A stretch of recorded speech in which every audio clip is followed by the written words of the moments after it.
الجميلة النائمة. كان يا مكان ملك وملكة عايشين في قصر جميل، مبسوطين ومرتاحين. بس كان في حاجة شغلة بالهم، عايزين نونو. وكل يوم يدعوا: يا رب ارزقنا بنونو، يا رب ارزقنا بنونو.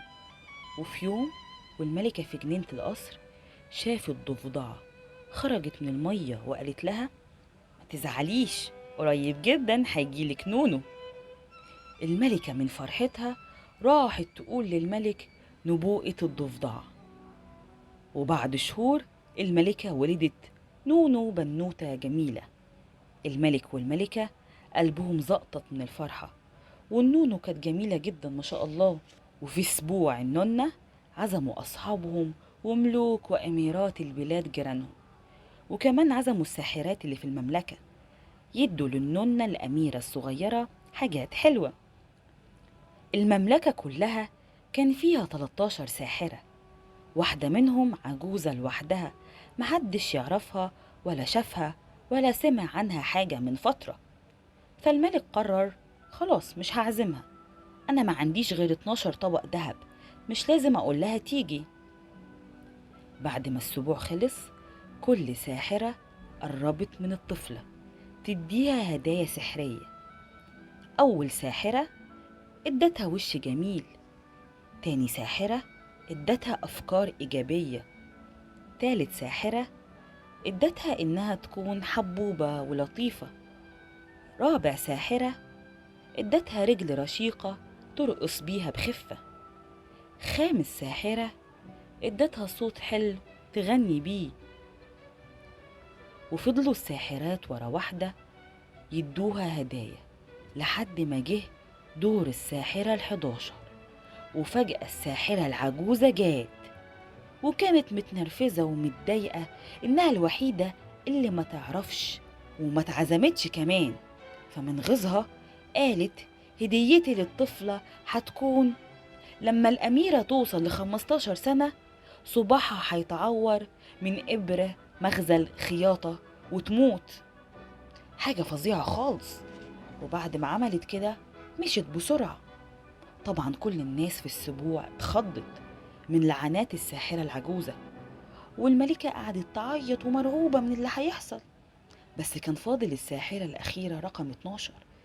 قالت: اطمنوا، أنا هديها هدية إنه بدل ما تموت هتنام 100 سنة، المملكة كلها هتنام معاها 100 سنة. الملك والملكة اطمنوا شوية من هدية الساحرة ال12.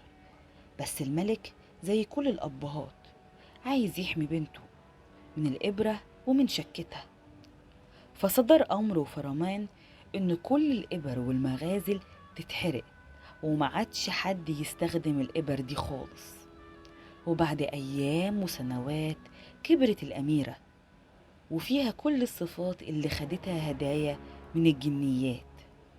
الأميرة كانت سعيدة ومرحة وبشوشة ولطيفة، وكل اللي كان بيشوفها كان بيحبها وبيحب يكون جنبها. وفي يوم عيد ميلادها ال15 قعدت تلعب وتتنطط في أوض القصر، وراحت لبرج قديم وبدأت تطلع سلم ضيق متعرج، راح لباب صغير فتحته، شافت ست عجوزة قاعدة قدام مخزل وإبرة بتعمل هدوم. صبحت عليها الأميرة وقالت لها: بتعملي إيه؟ ردت العجوزة: بعمل هدوم من قماش الكتان. الأميرة عجبها شغل العجوزة وقالت لها: ممكن أجرب؟ ولسه الأميرة هتمسك الإبرة راحت متعورة زي بالظبط الساحرة العجوزة ما قالت في السبوع بتاعها.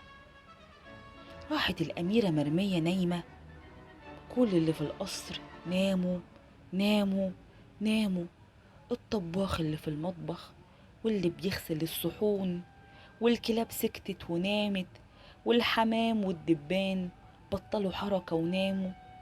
كل القصر لا حس ولا خبر، هس هس هس، هدوء. والشجر والأشواك بقت عالية ومرتفعة وغطت القصر كله على كل المخلوقات النايمة جوه. 100 سنة سابوا علم أحمر فوق كده يرفرف كعلامة على القصر ده. الناس برا القصر عرفت القصة وانتشرت في كل مكان، وبقوا يقولوا عليها الجميلة النايمة. ناس كتير حاولت تدخل القصر، بس الشوك والشجر العالي كان بيعورهم وبيخربشهم وبينزل دم منهم في ألم. كانوا بيغيروا رأيهم فورا ويرجعوا. وبعد 100 سنة من محاولات كتيرة وعديدة من فرسان شجعان، زهقوا وبطلوا ييجوا القصر ده. بس في يوم، بعد سنين وسنين وسنين وسنين، بعد 100 سنة، جه أمير وعجبته الحكاية وقرر يجرب. لقى إن الشجر والشوك بيقع لما بيدخل، وكل حاجة بتتفتح له، وكان بيعدي. وأول ما يعدي الشجر يرجع يقفل وراه، زي ما يكون السحر اختاره. ولما وصل القصر استغرب إن كل حاجة ثابتة واقفة مكانها، لا حس ولا حركة. وفضل يمشي في ممرات ودهاليز يدور على الجميلة النايمة، لحد ما وصل للبرج القديم وفتح الباب بالراحة. انبهر من جمال الأميرة اللي نايمة على السرير، قعد يبحلق فيها وفي جمالها، وجه يبوسها راحت صحية. وكل حاجة في القصر صحت لما الأميرة صحت، والكل فرحان بالشاب الأمير اللي لما جه السحر انفك. وكده بعد 100 سنة نوم رجعت الأفراح تاني للقصر، وعملوا فرح جميل وفخم، وعاش العريس والعروسة في حياة جميلة.